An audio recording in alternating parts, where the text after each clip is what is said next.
여러분 안녕하십니까.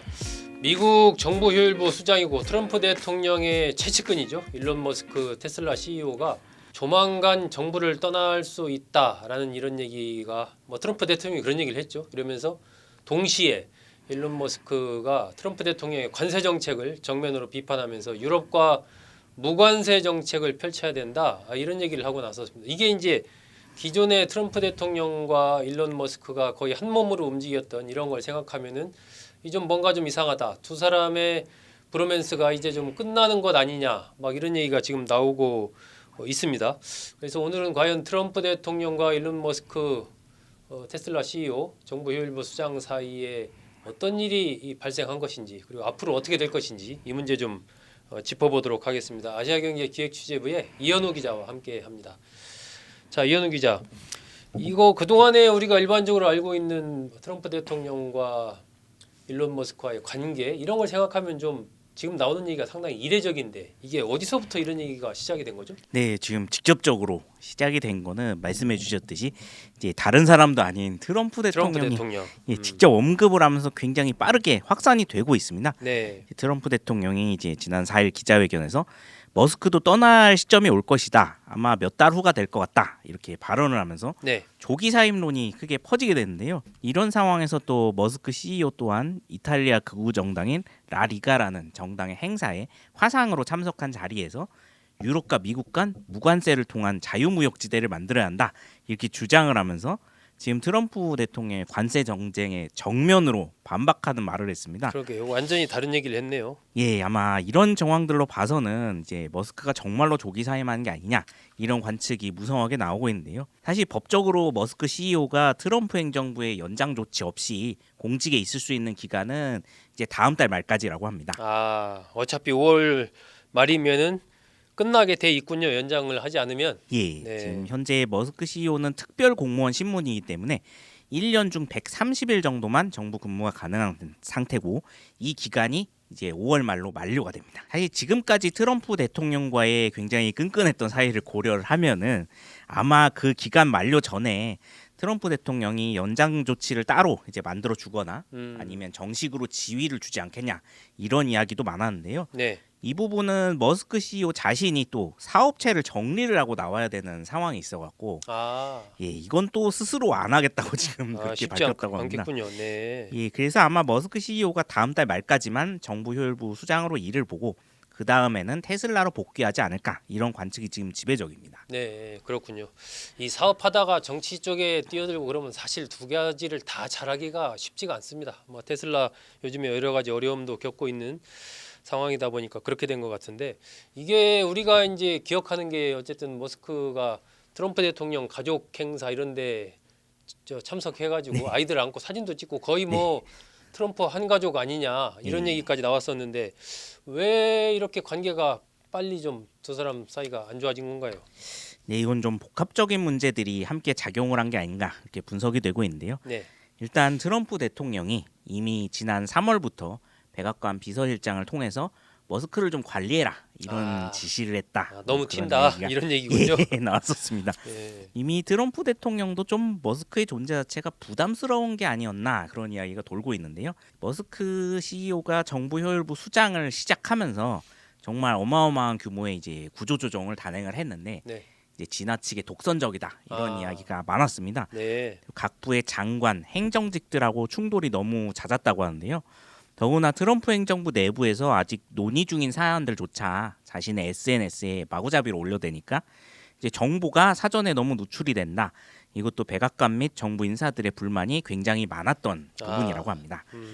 머스크 CEO는 또 이제 나름대로 불만이 있었던 거는 관세 전쟁이 지금 시작된 이후에 이제 머스크 CEO가 트럼프 대통령과 같이 미국과 유럽에서 거의 역적 취급을 받고 있는데요. 한 묶음으로 묶였으니까요. 네, 그렇습니다. 근데 이제 막상 자신은 이런 관세 전쟁 아이디어에 동참을 한 적이 없다. 그래서 좀 억울한 부분이 있다. 심지어 테슬라는 지금 유럽과 미국에서는 차주들이 차를 팔 정도로 아예 탈 수도 없는 차가 돼버렸기 때문에 이런 부분에서 내가 너무 이제 트럼프 대통령의 악명을 뒤집어 썼다 이런 지금 불만을 갖고 있다고 합니다. 결국에는 머스크 입장에서는 본인이 관세 전쟁 정책 전체에 네. 자기는 동의한 적도 없고 악명을 쓸 이유도 없다 이런 부분에서 너무 억울하기 때문에 계속 발을 맞추다가는 본인도 이제 사업체도 다 날아갈 수 있다 네. 그런 우려 때문에 이렇게 이제 입장을 바꾼 것이 아닌가 그렇게 해석되고 있습니다. 네, 이게 뭐 관세 전쟁 직접 자신은 관여하지 않았다 하더라도 어쨌든 트럼프 행정부의 중요한 자리를 맡고 있고 또 상징적인 인물로 부각이 됐기 때문에 타격을 받는 건 뭐 피할 수가 없죠. 근데 실제로 일론 머스크가 관세 전쟁으로 인해서 피해를 어느 정도나 본 거예요. 상당한 피해를 보지 않았으면 일론 머스크가 이렇게 나오진 않았을 것 같은데. 네, 일단은 뭐 다들 뭐 아시다시피 테슬라의 주가가 일단 40% 이상 네네. 빠진 상태고요. 그리고 테슬라 불매 운동이 심화가 되면서 매출이 지속적으로 감소를 하고 있습니다. 지난해에 이어서 올해 1분기 테슬라의 차량 인도 실적도 전년 동기 대비 13% 이상 빠졌는데요. 2022년 이후 최저치라고 합니다. 아, 많이 빠졌군요. 예, 중국에서도 반미 정서로 매출이 급감하면서 이제 중국 시장 대부분은 이미 경쟁사인 중국의 비아디에 거의 빼앗긴 상황이 아니냐 이런 이야기가 나오고 있고요. 네. 전년도 전체 매출도 비아디가 이제 1,000억 달러를 돌파를 하면서 전기차 업체들 중에 처음으로 1,000억 달러를 넘어섰는데 오히려 이제 테슬라는 977억 달러로 1위 자리를 처음으로 내주게 됐습니다. 근데 또 중국 정부가 이제 미국의 34% 상호 관세 조치에 반발을 하면서 네. 또 똑같이 34%의 보복 관세를 매기게 됐어요. 그러면서 테슬라는 정말 양쪽에 낀 상황이 됐는데요. 아, 전기차 배터리 원료 대부분을 이제 테슬라도 중국에서 수입을 하는 상황이기 때문에 결국 테슬라는 전기차 생산과 판매 과정에서 미국의 상호 관세와 중국의 보복 관세를 모두 맞아야 되는 그런 상황에 처하게 됐습니다. 참 일론 머스크로서도 자신의 핵심 사업이었던 이 테슬라가 상당히 어려움을 겪는 것이 지금 뭐 정보 효율부 수장으로서 활동하는 것도 그렇지만 일단 사업을 살려야 되는 거 아니냐는 압박을 상당히 많이 받을 것 같아요. 일단 트럼프 대통령이 관세 전쟁 뭐 미국 내에서도 굉장히 반대 시위도 막 대규모로 일어나고 측근인 일론 머스크도 이렇게 관세 전쟁에 대해서 비판적인 입장을 보이고 있고 이러면 좀 관세 전쟁에 대해서 뭔가 다시 생각해 볼 만도 한데 아직까지 외신 나오는 거 보면은 뭐 지금까지는 끝까지 간다 그런 입장인 것 같아요. 어떻습니까? 네, 안 그래도 지금 뭐 시위 관련해서 많은 뉴스들이 나오고 있고 또 미국 내 인플레이션이 지금 심화될 조짐을 다시 보이면서 네. 민심이 크게 악화가 되고 있는데요. 그럼에도 트럼프 대통령은 일단은 상호 관세 정책은 밀어붙이겠다 이런 입장을 계속 고수하고 있습니다. 네. 다만 이제 미국 내에서도 상당히 의견이 엇갈리고는 있지만 대부분은 아마 트럼프 대통령이 이 정책을 계속 장기화로 끌고 가진 않을 거다 이런 분석이 지배적인데요. 네. 미국 상무부도 지금 상호 관세 조치를 트럼프 대통령이 발표하자마자 50개국에서 협상 요청이 들어왔다 이렇게 얘기를 하면서 앞으로 각국과 협상을 통해 이 관세 문제를 조정해 나가겠다 이렇게 발표를 했습니다. 그렇기 때문에 단기 충격은 굉장히 크지만 결국 트럼프 행정부 내에서도 자국 경제까지 파탄날 지경으로 장기화하진 않을 것이다 이런 이야기가 분석이 되고 있는데요. 네. 더군다나 내년 11월에 미국 하원 의석수 전체가 걸린 중간 선거를 앞두고 있습니다.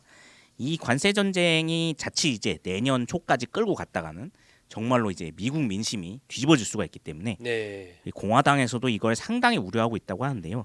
그래서 트럼프 대통령이 이 상호 관세 정책을 이제 아주 끝까지 밀어붙이진 않을 것 같고 계속 협상의 여지를 두면서 이제 상대국으로 하여금 미국이 원하는 조치를 먼저 취해라 이런 도구로 계속 쓰지 않을까 지금 분석이 되고 있습니다. 네, 유력한 협상의 지렛대 수단으로 관세 문제를 쓰지 않겠느냐. 계속하기에는 미국 내부의 문제가 심상치가 않은 거죠. 네, 그렇습니다. 예, 오늘은 테슬라 폭락에 백악관 곧 떠난다는 머스크 또 트럼프 대통령과 머스크 사이의 균열 이것이 과연 트럼프 행정부의 또 어떤 정책 변화로 이어질지 등과 관련해 이현우 기자와 함께했습니다. 여러분 고맙습니다.